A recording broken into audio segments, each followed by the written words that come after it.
Once again, the book community is engaging in a dog pile, and I'm not surprised. Lately, it feels like every other week there is a new drama in the bookish world, and it seems to boil down to people cannot deal with differing opinions. And so I know I've done a few other videos kind of critiquing the online bookish community in the past, but I feel like this might be one of the most important critique videos I've made thus far.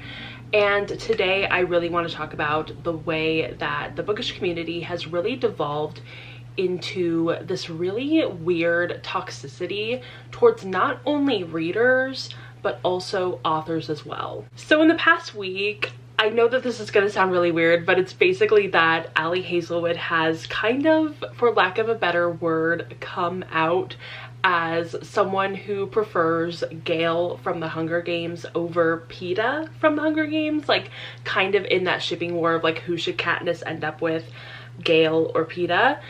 Ali Hazelwood prefers Gale. And because that has become known within the bookish community, she ended up receiving a lot of hate and harassment in her Instagram comments and DMs, which then resulted in her essentially closing her Instagram account and kind of removing herself from the platform. And ever since then, we have kind of been having this conversation about how people are interacting with each other within the bookish community, and specifically between like readers and authors. However, I wanted to really kind of contextualize this into a greater conversation about just how we in general treat each other, whether we are a fellow reader, a reviewer, an author, because I don't necessarily think that this is a unique issue between the power dynamics of like readers and authors. I know that a lot of people have been trying to kind of frame it that way, and I can understand where they're coming from because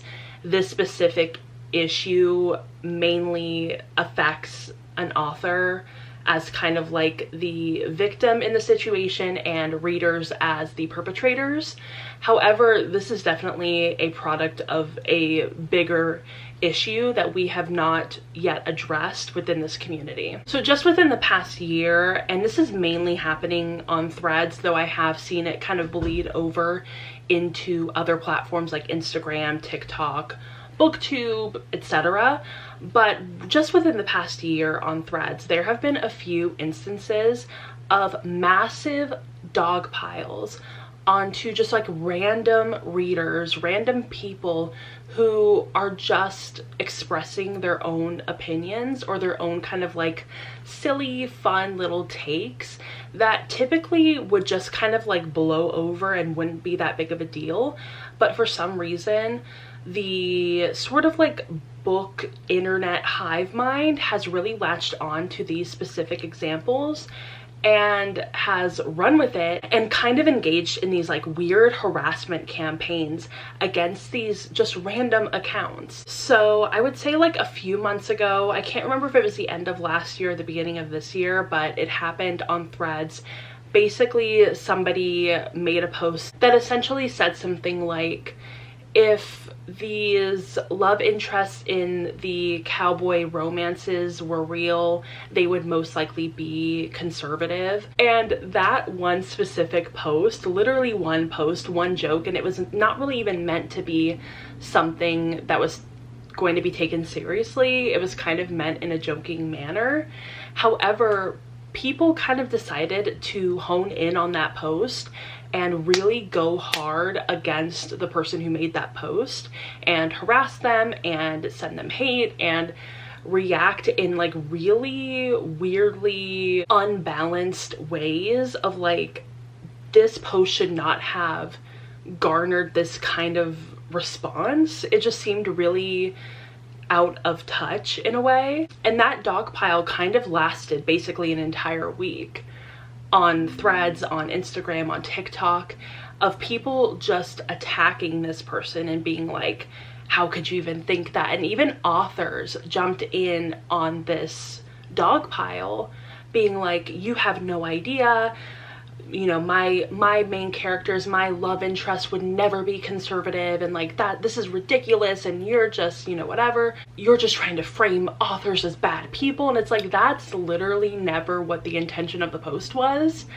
And I don't even see how people could take that from such like an innocuous post. But that's something that definitely happened quite a few months ago. And then another issue that happened again on Threads, I think that this is just like something that happens on this platform. It's almost by design, algorithmically, that these posts that are really innocuous, just kind of like meant to be funny or like not meant to be taken super seriously, are picked up by the algorithm and pushed out to people and sort of used almost as rage bait by the platform itself. But this also happened on Threads, where someone basically made a post kind of commenting on the way that the character design on the cover of the book Savor It by Tara DeWitt, the love interest, kind of resembles Pedro Pascal.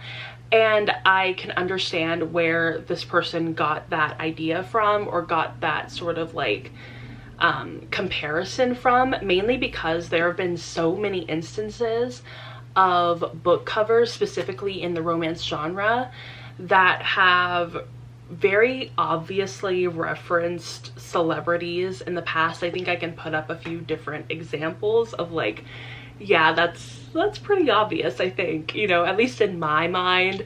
I'm like, that's obviously meant to be a famous person. And I think that the original poster was just kind of being like, how do these publishing houses feel comfortable using celebrity likenesses just kind of randomly on their covers without even getting their permission to use that likeness? And I think that that's a really interesting topic, and I think that it's fair and something that we definitely could have a conversation about. But unfortunately, people took that post in such bad faith and decided to dogpile on the person who originally posted that, and really just created such a negative, bad, and ultimately toxic environment where we couldn't even have a conversation. We couldn't even have a productive conversation and look into the fact that, yeah, this actually does happen. Like, are we really going to pretend like this doesn't happen? Like, who are these people? Like, it's very clearly, very obviously likenesses of Adam Driver and Daisy Ridley.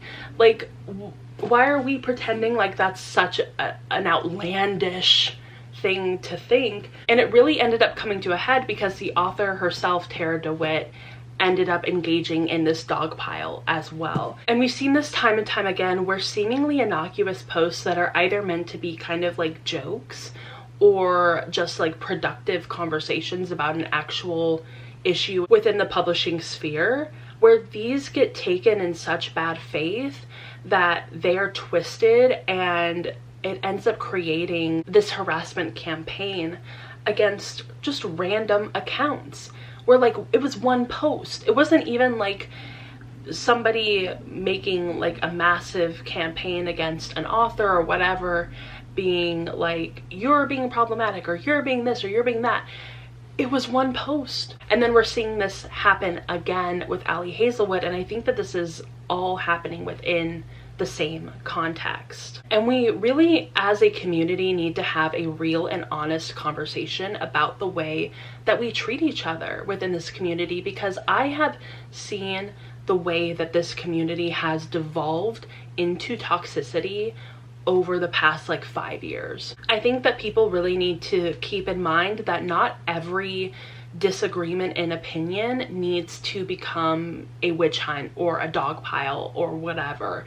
We can agree to disagree. We can treat each other the way that we want to be treated. And I know that those all sound like really, you know, ridiculous cliches, but they're true. And I think that we need to kind of shift our perspective from we need to dogpile, we need to call out people, we need to attack them, they need to learn a lesson, over things that are just ridiculous. I really hate the sentiment of like, it's not that deep, but like truly some of these things just really aren't that deep. Some of these things that a lot of you are engaging in these dog piles over are just really, in the grand scheme of things, not important at all. And I'm wondering maybe if there has just been such a huge disconnect in humanity within the bookish community because we've kind of been disengaged with each other for so long, or maybe it's even on the flip side of because of the rise of things like TikTok and really short form content where it can kind of be pushed out like 5 videos a day, every single day, 24/7, 365. I'm starting to wonder maybe if that has, instead of becoming disengaged with like each other feeling so distant, we feel so close, almost too close, to the fact that we think that we can just talk to people however we want to talk to them, and that we can engage in bad faith with people that we don't even know, these strangers, and just kind of assume their intentions. Because I feel like sometimes the short form content on TikTok can kind of lead people to feeling like they know people more than they actually do. And maybe the way that you talk to your friends is just kind of like mean in a jovial way. I've definitely had friendships like that, and it's been totally fine because we know each other and we're really close, and we know which buttons to push and which buttons not to push, and we know how far to go and how far is too far. But we can tend to sort of become a little bit too comfortable with strangers on the internet because they become so accessible to us. And there is definitely this sort of call out culture within the bookish community where we feel like any form of disagreement deserves a call out post, or deserves a dog pile, deserves a campaign against the dissenter. And I think that's something that we need to understand, is that a difference of opinion, a difference of what we find attractive, a difference of how we view things, doesn't equate to a moral issue, to like an actual genuine problem. And I just think it's really funny because while people are engaging in these ridiculous harassment campaigns, they are in turn completely ignoring actual issues within not only the bookish community itself when it comes to racism or homophobia, etc., but also just like issues socially within the world. So many of the people I see engage in these dog piles are just completely silent over actual genuine issues, and will continue to read and fund problematic authors, will continue to say nothing when bad things happen within the world, yet they want to dogpile on someone like Ali Hazelwood for preferring Gale over PETA. I also want to talk about the way that I've seen certain authors in particular kind of react to the Ali Hazelwood situation and turn it into this narrative of, see, this power imbalance between authors and readers isn't real, and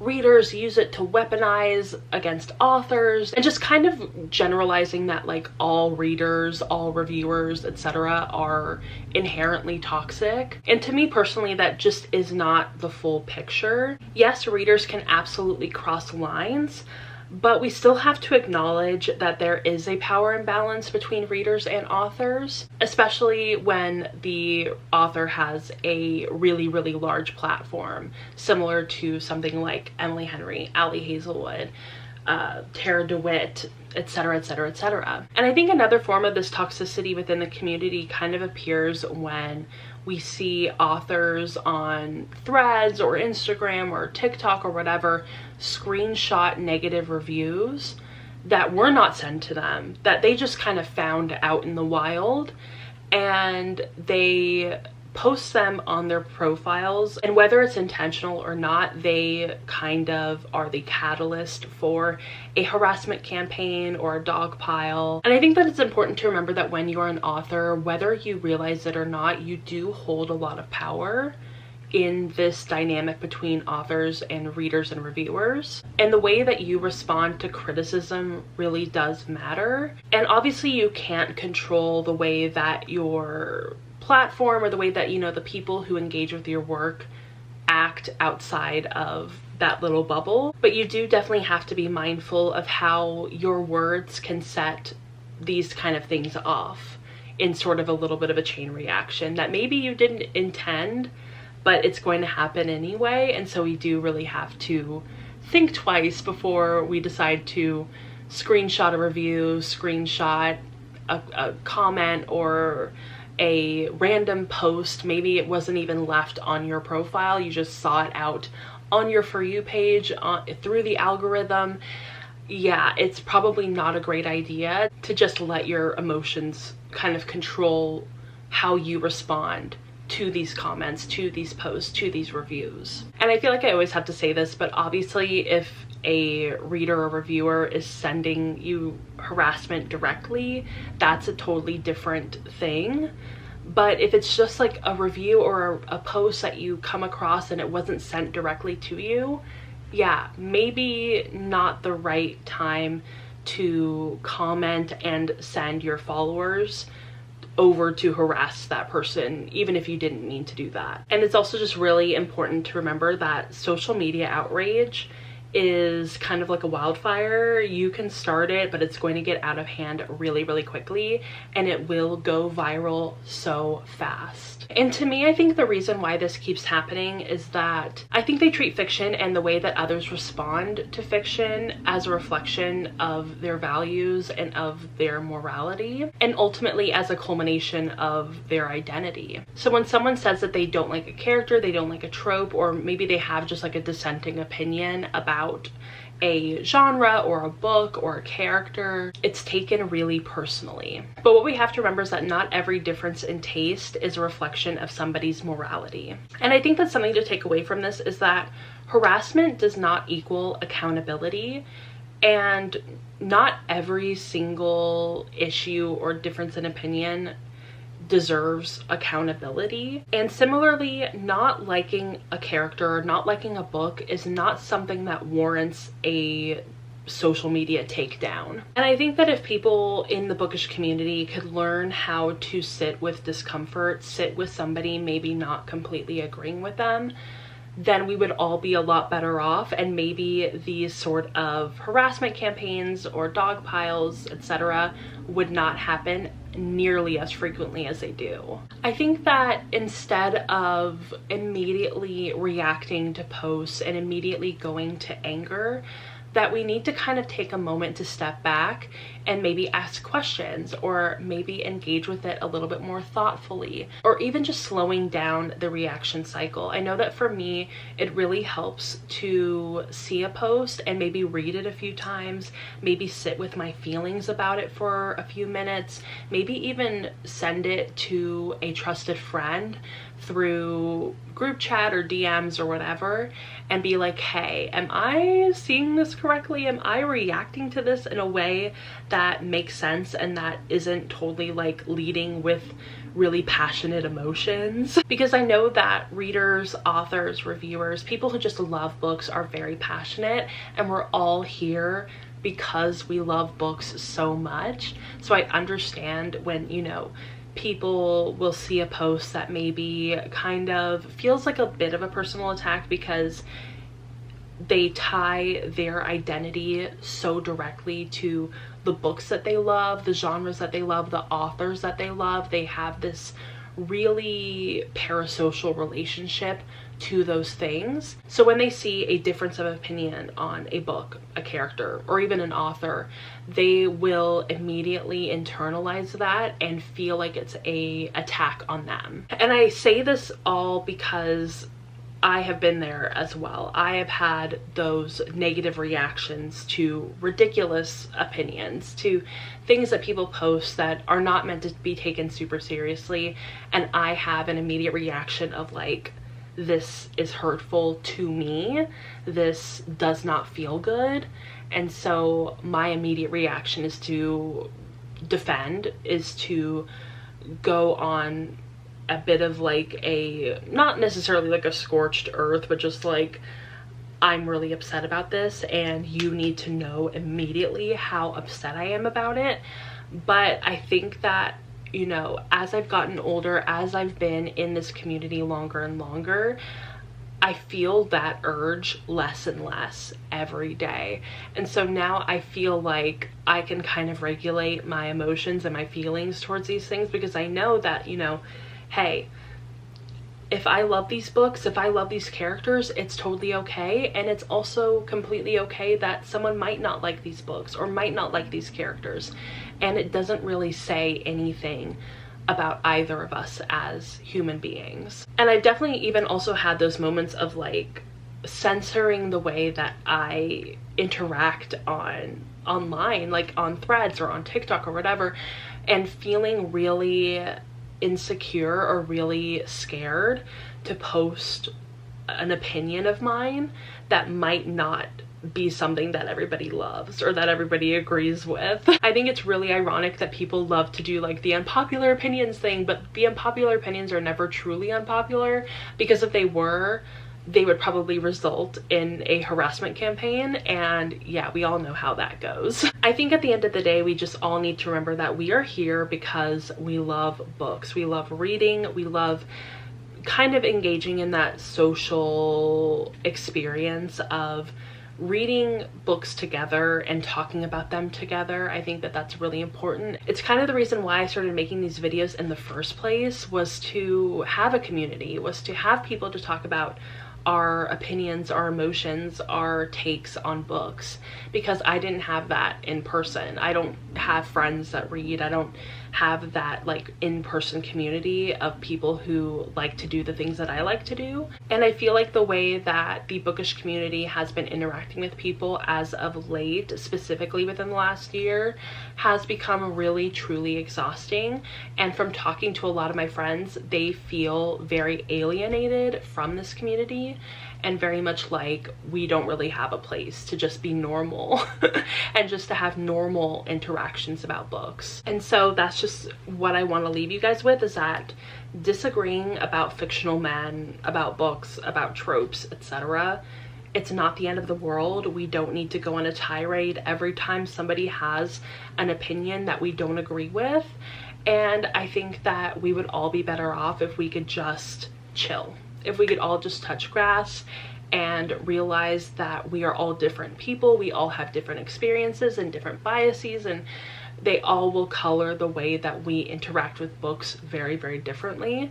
And that is what makes this community great, is a difference in opinion, not necessarily a hive mind opinion. So yeah, I really just wanted to talk about this on my channel because I think that it's really important, and I hate seeing this community that I love devolve into toxicity from every angle, and we've all played our part in it. I have seen so many people who have engaged in hate campaigns and harassment campaigns and dog piles against readers and reviewers, and then turn around when they see an author experiencing something similar and being like, that's bad, that's bad. But if it's against readers and reviewers, it's fine, it's actually good. And then I've also seen the opposite of like people who are really protective over readers and reviewers, and then not quite as protective over authors, and are like, authors deserve this, authors are bad. And it's like, you guys are both ridiculous. You guys are both engaging in really toxic behavior, and I don't want to see that in this community. I think that we can all be really nice to each other, really kind, and lead with giving everybody grace, because honestly, we are all just here to enjoy books. So yeah, I hope you guys enjoyed this video. It was definitely a journey. I had so many notes on my phone, so if I was looking down at something, it was probably my notes. I really just wanted to be able to get across everything I wanted to get across. So I hope you guys enjoyed this video. Definitely let me know your thoughts down below. I want to hear what you guys have to say about this topic. And if you enjoyed this video, go ahead and give it a thumbs up and subscribe to my channel. Also, go ahead and follow me on Instagram, Twitter, Goodreads, Storygraph, TikTok. All of the links are down below, and I will see you all in my next video. Bye!